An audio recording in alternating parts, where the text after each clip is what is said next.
Ladies and gentlemen, welcome back to the Exceptional Conservative Show, live from the nation's capital. That's Washington, D.C., to you and me.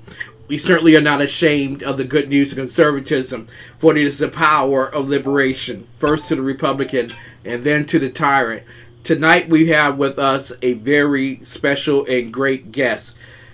Sometimes people don't notice when history is happening right before their very eyes, significant history. And we've watched Guyana from the 1800s all the way up to now struggle.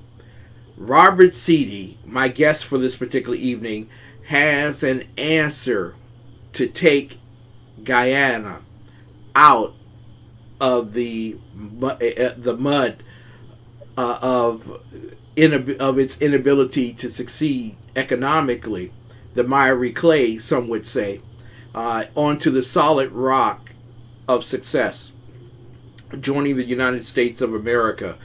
Robert, we're going to go over some of the questions from that very big interview that we did 2 months ago. But one of the questions that came out of that was from Clinton Hollingsworth.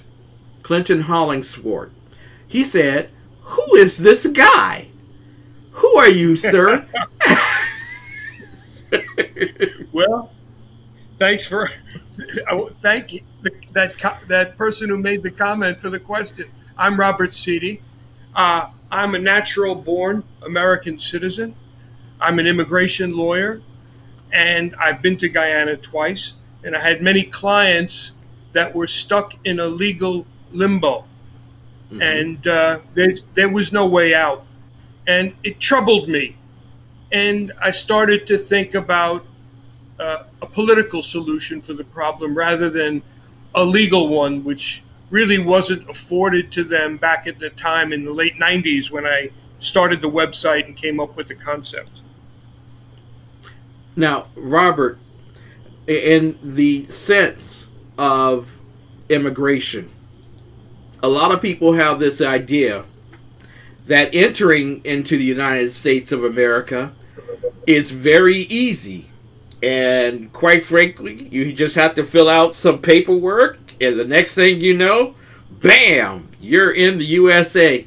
Can you explain to the individuals who are watching from around the world the difficulty it is to become, first, even a resident or visiting worker in the United States, and then secondly, a citizen?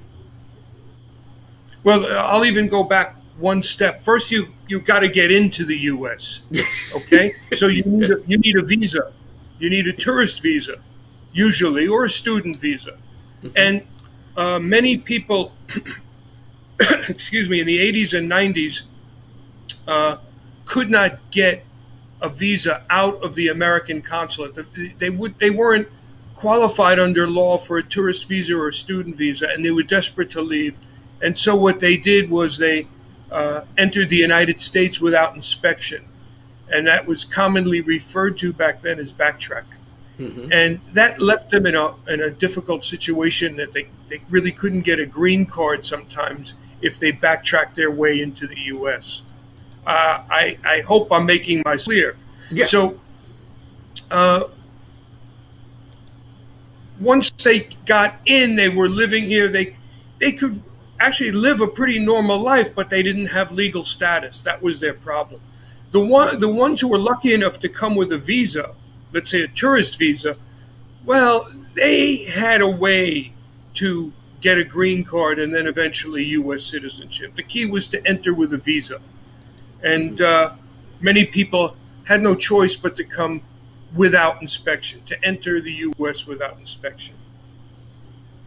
Now, one of the things that was mentioned regarding the United States, and I will go to this, is Kim Juanita said, "Liars. President Trump did not say anything about being part of Guyana when he said about Greenland. The only time he mentioned that was because of the idiotic leftist Green New Deal. I don't know where that comes from, but has President Trump spoken with you? Have you spoken with President Trump regarding Guyana becoming a territory in the United States? No, I have not. No. And I want to make a comment about Greenland, because, you know, when I heard the President Trump mention it, it gave me a lot of encouragement personally, because all of a sudden people were talking about how the status of a territory, of a place, could change within and become part of the U.S. Now, recently, Ken, very recently, I think it was about last week, there was mention within the Democratic Party of elevating Puerto Rico to the status of a U.S. state, and the and the capital of the United States, Washington, D.C., to that of a state. I'm not taking a position on that, whether it's a good idea or a bad idea, but I'm just saying it's a possibility. It could be done legally and according to the Constitution. So yeah. I took the president's message or position about Greenland with a great deal of encouragement, and I still do. But to get back to your question, no, I don't have a personal connection to the President of the United States. Okay. I can't. Right. So in this particular case, this is not something that the Trump administration or the Trump campaign is trying to push you to do. This is in and of your own accord. Am I correct? Right. Ken, to remind your viewers, I started this when Bill Clinton was president. But back in those days, you know, we didn't have the benefit of social media. So all we could do is go make postcards and hand them out. You know, it was just almost impossible to get it done. But then social media empowered us, and we now can reach people with our message. You speak of Puerto Rico, and one of the biggest critiques in the link, and I will make certain that everyone has that link in our chat room, you can take a look at it yourself, was that we have mistreated Puerto Rico as a territory, and that we are against Puerto Rico because of the race of the individuals that happen to live in Puerto Rico. I want to give you the opportunity to speak to that, I believe, nonsensical but offensive assertion. Well, you know, Ken, I'm not sure I'm qualified to speak about Puerto Rico. I've been there. It's a great place. Yeah. What I do know is that Puerto Ricans, so to speak, anyone born in Puerto Rico is a U.S. citizen. Yes. And that's all that matters to me, Ken, as an immigration lawyer. Is, are you a U.S. citizen? Then I don't have to worry about you.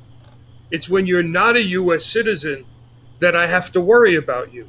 So in that sense, I worry about everybody in Guyana because they're not U.S. citizens. Exactly. Another statement was made that for this particular reason, that they prefer the British over the USA. They prefer, in fact, AC Ned said, we want to remain the country we are, and we prefer England over the USA.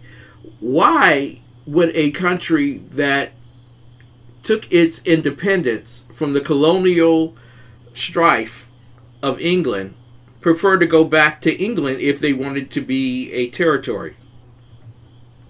Well, I think that a lot of Guyanese have a tremendous fondness for Great Britain, especially older people. There's the connection of the language. The Queen visited British Guyana. So much of Guyana was formed under the British. The Postal Service, the former railway, the capital city is named after King George. So I think there's an affinity between Guyana and England, and I think Guyana would be better off being part of the U.S. because I think most of the people who have left Guyana are in the United States. Exactly. Blessed and favored always. Referred to me as a liar and a propagandist. And basically stated that we are in Guyana only for the oil. If you could speak to that. Well, I think that was something that was happening. That attack on us was happening since the oil was discovered. It was my position. There's oil discovered off the coast of Guyana, and Exxon is supposed to extract it. And people were really excited in Guyana, but I pointed out that, oil wealth really isn't much. If you look at countries that are rich in oil, Libya, completely destroyed. Nigeria, not doing too well. Venezuela, rich in oil, bankrupt. So I don't think oil means really anything. Again, I think citizenship, American citizenship, means everything. Now, one of the individuals stated in this particular feed that England stole the gold, and now the U.S. is preparing to steal the oil. Why are the Guyanese so concerned about their natural resources?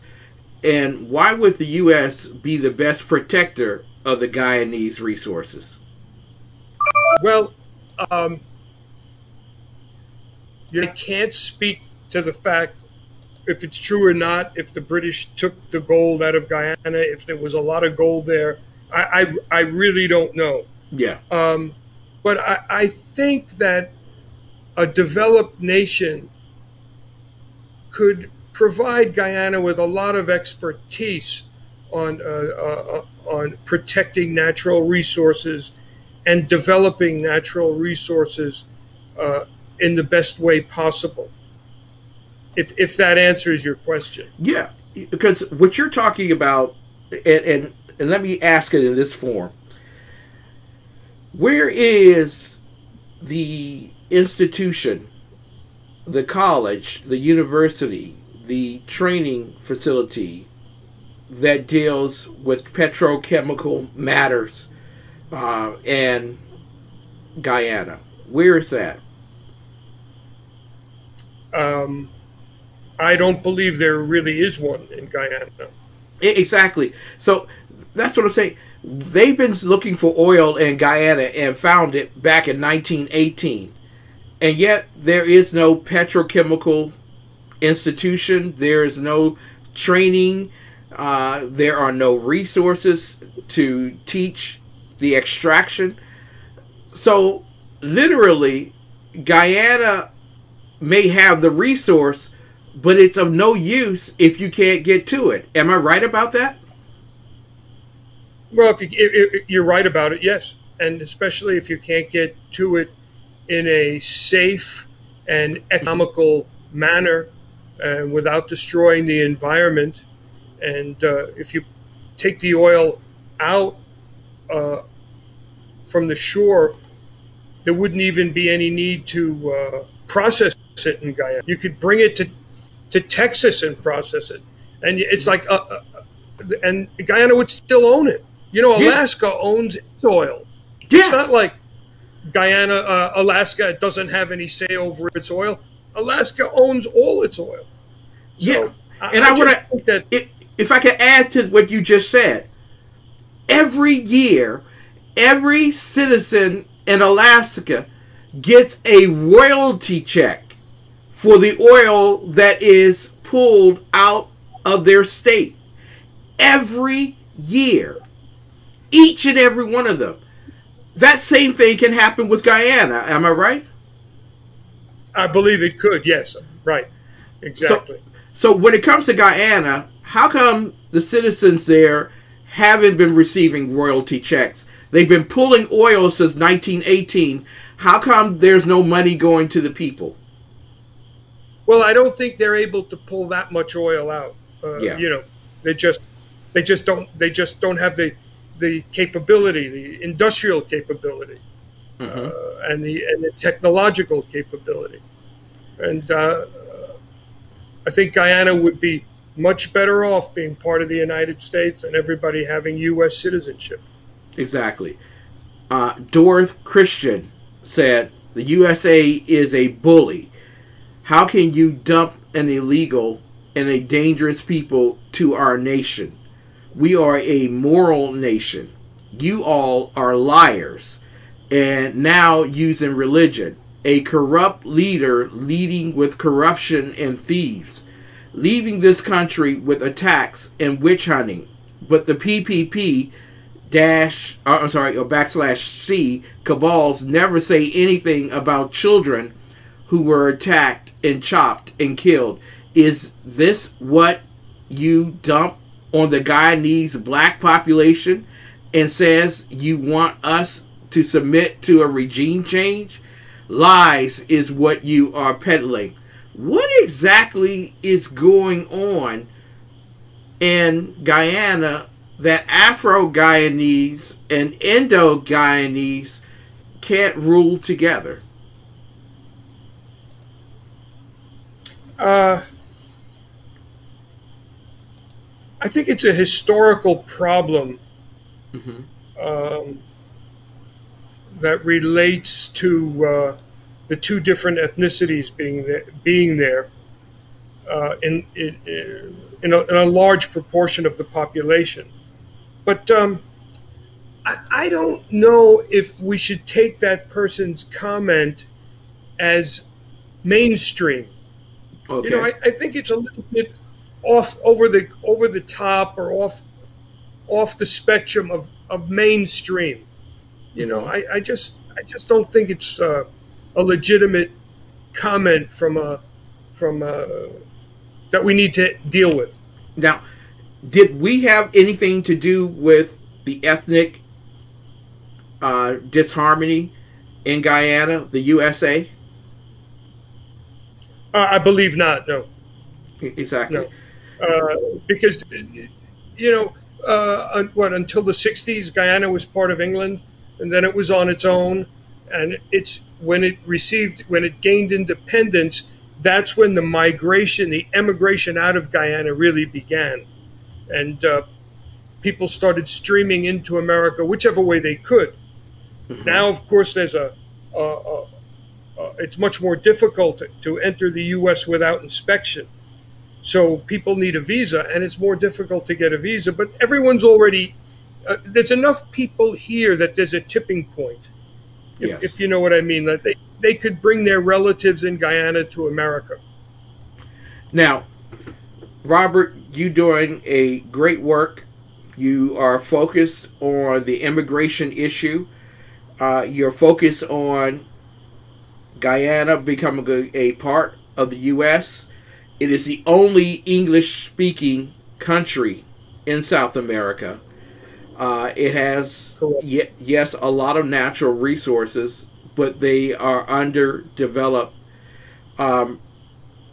What say you in the sense, if tomorrow President Trump called you to the Oval Office and said, I'm interested in working with you in terms of making Guyana a territory, what would be the benefit to the Guyanese? Well, the main benefit I see is U.S. citizenship and open borders with the United States, almost like a free trade zone. Yes. And before President Trump would seek our guidance. We would also like President Irfaan, the new president, Irfaan Ali, to seek our guidance. And one of the things we believe, if these two men could meet and agree on it, overnight, everyone in Guyana could be made a U.S. citizen by presidential proclamation. The entire country, everyone. And then Irfaan Ali would be the governor of Guyana. And the political parties would still be the political parties. But, Ken, perhaps an interstate highway could be built, right?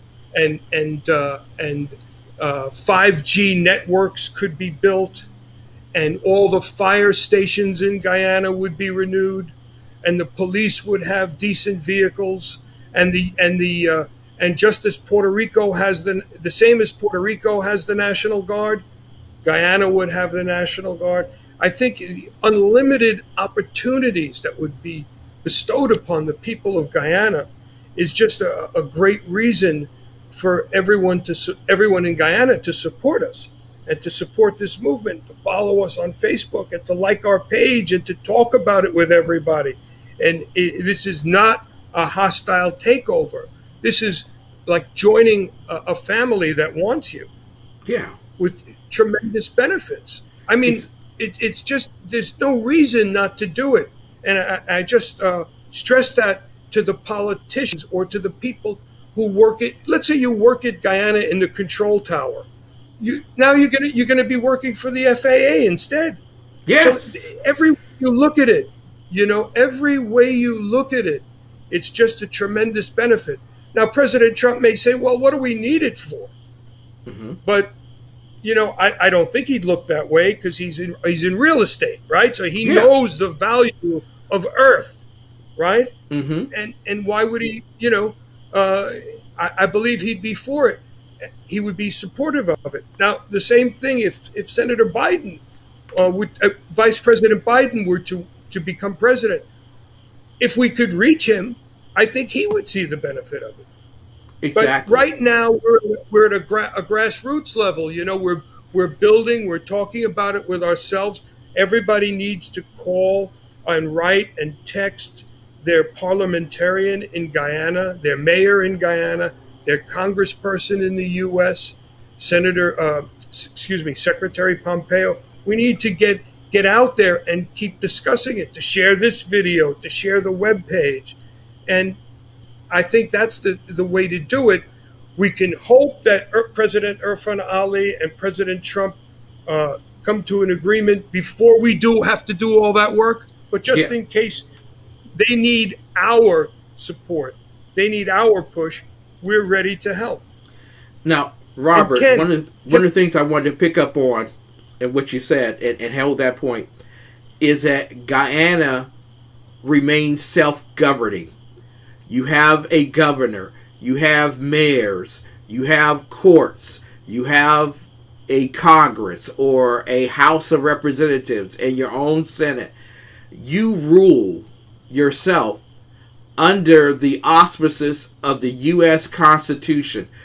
And one of the challenges I made to Blessed and Highly Flavored, whatever the name is to compare the U.S. Constitution to the Guyanese Constitution. If you would, why should people read both in Guyana, and which would be the best option for them to follow? Well, the way the Bill of Rights, the first 10 amendments to the U.S. Constitution is the Bill of Rights. Yes.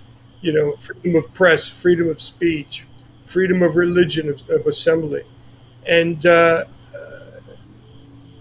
if you look at the Guyanese Constitution, it's hundreds of pages long, and it's based, believe it or not, on the Constitution of the Soviet Union.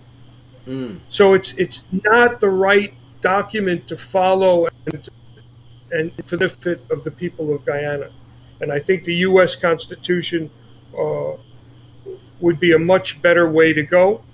And protecting the U.S. Constitution protects its citizens. And with Guyanese becoming U.S. citizens, I think it would pave the way for a great future. Exactly. I want to go over one quick point before you go. a lot of people in that news feed for the first video that we did were basically saying, why is the U.S. interested in Guyana now? And one of the things I mentioned is that we've always been interested in Guyana. We've always been on the side of Guyana and supporting Guyana, thanks to the Monroe Doctrine and later on other national security issues. But Guyana and Suriname are in direct threat from things that are happening in Venezuela. Do the people of Guyana understand that they are a national security risk? And why should they know that? Well, you know, if one watches Secretary Pompeo and President Irfaan Ali's signing ceremony that occurred a couple of weeks ago, it's on YouTube. President Irfaan Ali refers to a treaty of the 1880s. In this treaty, England and Spain divided South America, and England got Guyana, Spain got Venezuela. But the wrinkle in it is that the region of Guyana, I believe it's 3/4 of Guyana, is the Essequibo. The Essequibo is 3/4 of Guyana, but it's also 1/7 of Venezuela. And there's a faction in Venezuela that wants to claim the Essequibo. Yes. And it could pose a tremendous military danger to Guyana. And I think Secretary Pompeo is aware of this. And President Irfaan Ali referred to it, and Secretary Pompeo now is obviously aware of it. So Guyana may or may not need protection. Let's hope it doesn't come to that. Let's hope it doesn't. But stranger things have happened in the course of history. Robert Sidi, thank you so much for joining us again. We will not stop. We want to keep encouraging people to think this thing through. I want to say that 45% of the people that responded to that video liked the video. And that number is a strong number to start with in terms of a transition from an at-risk nation to a territory of the United States of America. That's a very good start, sir. You're doing a great job. Well, Ken, I really want to say that you're the one who's also doing a great job, because we went to 11,000 views on YouTube as of tonight. You know, just touching 11,000. So I really appreciate your exposure, and we welcome you, Ken, to join us on the Committee for an American Guyana. We need your help, and we really, really appreciate your support. I'm talking about Roop and Harry Boudram and other people who are always talking about you and saying that we really appreciate your help and your answers to the negative comments, your positive responses, your insightfulness, and your thorough knowledge of the entire situation. Well, thank you. Just want to say thank you. I hope one day you'll have me back again. Oh, you will be back very soon. Very soon. This is an election year. This is a big issue. Believe it or not, a lot of people in Guyana don't know how important they really are to this election. You really are a national security issue. There are other countries looking at you right now, China, Russia, Iran, and they would like to take advantage of your weakness. That's why we want to be there to be your strength. We really do. And Ken, could I just have make one more comment? Yes, sir. You know, as you said, it's an election year, and President Irfaan Ali, in that signing ceremony, in his speech, he referred to the Guyanese people in the diaspora in America that are here in large numbers. And those Guyanese are spread out throughout the United States of America. And that is an amazing power that these Guyanese have as they become U.S. citizens. Why? Because each state has to be won in the election. You can't just win 3 states and be president. So wherever there are Guyanese who happen to be U.S. citizens, their vote is very important, and it's empowering. And that's the beauty of American citizenship and the beauty of being part of the United States. So I want to encourage everyone to vote. I agree with you. And in addition to that, I will say that you don't lose your ability to govern yourself. Individual sovereignty remains. It's just that now you move from being third world to first world in 60 seconds or less. Only takes a signature. Well, yeah, it's amazing how easy. It's amazing how easily it could be done, but you know, in the meantime, we have a lot of work to do. But yes, it could be done in a signing ceremony in just a couple of seconds. Amazing. Guyana, USA. You need to find them tonight. Robert Sidi, excellent. We love you. Thank you so much for being here. And one other quick comment. This flag here received a lot of disdain, per se. The flag that you put together. Can you tell them why you put the flag together? That this is not something that someone in the U.S., you know, just scribbled down and made you do. Can you explain to everyone what that flag means? With pleasure. Ken, in the late 90s when I came up with this idea, I looked at the Guyana golden arrowhead and I said that, well, I want to Americanize the flag. And so I changed the colors to red, white, and blue. And that's how it stayed on the original website. Listen to this. One day, I'm sitting in my office. Ken, I can't even remember. Maybe it was 1992. And I got a phone call from a man named Whitney Smith. Mm-hmm. Whitney Smith is the man who designed the golden arrowhead flag of Guyana. Wow. He was a professor. Yes, he called me. And he said to me, you know, I see your flag of Guyana, USA. So I got a little bit, you know, well, uh-oh. You know, what is he doing? He told me, you know, I think it's absolutely brilliant. And I was like thunder hit me. I said, really? And he said, the only thing that's missing is the 5-pointed white star in the red triangle.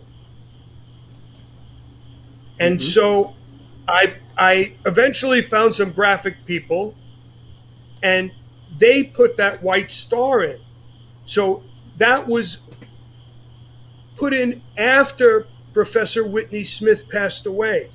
But it was his idea to add that white star. And this is really his flag.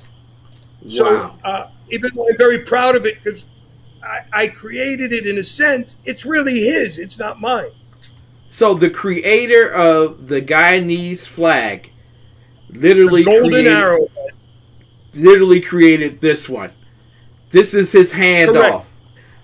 Yes. Yes. Amazing, right? That is amazing. Simply. It seems, and I don't like to be too theological, but it seems divinity is striking. That you move from Marxism to freedom and liberty with the stroke of a pen, whether it be the flag or a signature or proclamation, and that the people of Guyanese will finally, geographically, demographically, politically, economically, and culturally be able to stand on a solid rock called freedom and liberty. Thanks to what you're doing, Robert. God bless you, sir. Keep up the great work. You'll be back soon. Coming up, ladies and gentlemen, Roop Prasad will be joining us in the second hour. We'll be talking about what it takes to build a great nation. And it's not, great nations are not built through pillage and plunder. They're not. Ladies and gentlemen, I am Ken McClinton. You are watching the Exceptional Conservative Show. We will be right back with more of the best right after these messages.